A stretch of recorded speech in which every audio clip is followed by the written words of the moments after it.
আজকের ভিডিওতে শেয়ার করছি চিকেন মাঞ্চুরিয়ান তৈরির ইজি রেসিপি। ফ্রাইড রাইসের সাথে এটা খেতে দারুণ লাগে। চলুন দেখে নেই কিভাবে তৈরি করেছি। শুরুতেই আমি সবজিগুলোকে প্রিপেয়ার করে নিচ্ছি। একটা সবুজ ক্যাপসিকাম থেকে কিছুটা অংশ কেটে নিচ্ছি। এটাকে এরকম 3 কোণা শেপ দিয়ে ছোট ছোট টুকরা করে নিচ্ছি। একইভাবে আমি লাল ক্যাপসিকামটাও কেটে নিচ্ছি। আপনারা একটু খেয়াল করলে বুঝতে পারবেন আমি কিভাবে করছি। কিছুটা হলুদ ক্যাপসিকাম নিয়ে ওইটাকেও একইভাবে 3 কোণা করে কেটে নিচ্ছি। বড় একটা পেঁয়াজ নিয়েছি, মাঝখান থেকে কেটে তারপর 3 টুকরা করে নিলাম। পাপড়িগুলোকে ছাড়িয়ে নিচ্ছি। পাপড়িগুলোর মাঝখান থেকে কেটে একটু ছোট করে নিচ্ছি। একটা গাজরের খোসা ছাড়িয়ে নিলাম। এরপর গাজরটাকে অর্ধেক করে নিলাম। ছোট একটা চাকু দিয়ে এরকম করে দাগ কেটে নিচ্ছি। একটু দূরে দূরে টোটাল 5টা দাগ কেটে নিতে হবে। একটু খেয়াল করলে বুঝতে পারবেন আমি কিভাবে করছি। প্রত্যেকটা দাগ থেকে কিছুটা অংশ কেটে বাদ দিয়ে দিতে হবে। এরপর পাতলা পাতলা গোল করে স্লাইস করে নিচ্ছি। আর এটা এরকম ফ্লাওয়ার শেপ হয়ে যাবে। এটা টোটালি অপশনাল, আমি জাস্ট সুন্দর দেখানোর জন্য এভাবে কেটেছি। আপনারা নর্মালি গোল করে কেটে নিতে পারেন। এখানে আমি 2টা চিকেন ব্রেস্ট পিস নিয়েছি। ছুরি দিয়ে এগুলোকে ছোট কিউব করে কেটে নিচ্ছি।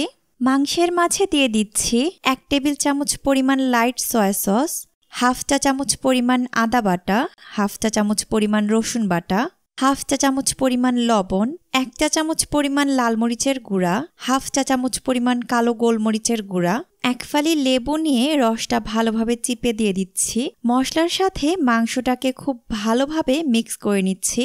20 মিনিটের জন্য এখন এই মাংসটাকে এভাবেই ম্যারিনেট করে রেখে দিচ্ছি। প্রায় 20 মিনিট পর একটা ডিম দিয়ে দিচ্ছি। আরও দিয়ে দিচ্ছি 3 টেবিল চামচের মতো কর্নফ্লাওয়ার। হাত দিয়ে ভালোভাবে মাখিয়ে নিচ্ছি। আরও 2 টেবিল চামচের মতো চালের গুঁড়া দিয়ে দিচ্ছি। চালের গুঁড়া না থাকলে আপনারা ময়দাও ব্যবহার করতে পারেন। কড়াইয়ের মাঝে ডুবো তেল নিয়ে নিচ্ছি। তেলটা গরম হয়ে আসলে একটা একটা করে পাকোড়া তেলের মাঝে দিয়ে দিচ্ছি। চুলার আঁচটা মিডিয়ামে থাকবে। সোনালি বর্ণ হয়ে আসা পর্যন্ত ফ্রাই করে নিতে হবে। 8 থেকে 10 মিনিটের মতো ফ্রাই করলেই এগুলো রেডি হয়ে যাবে।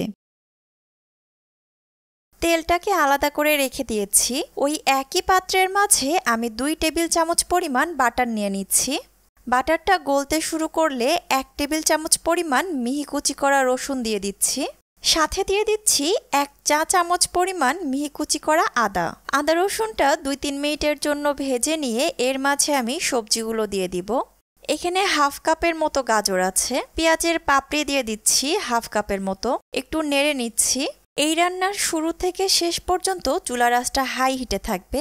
অল্প আঁচে রান্না করলে সবজি থেকে পানি ছেড়ে দিবে আর সবজির ক্রাঞ্চিনেসটা চলে যাবে। 4-5টা কাঁচামরিচ মাঝখান থেকে কেটে নিয়েছিলাম, দিয়ে দিচ্ছি। কেটে রাখা ক্যাপসিকামগুলো দিয়ে দিচ্ছি।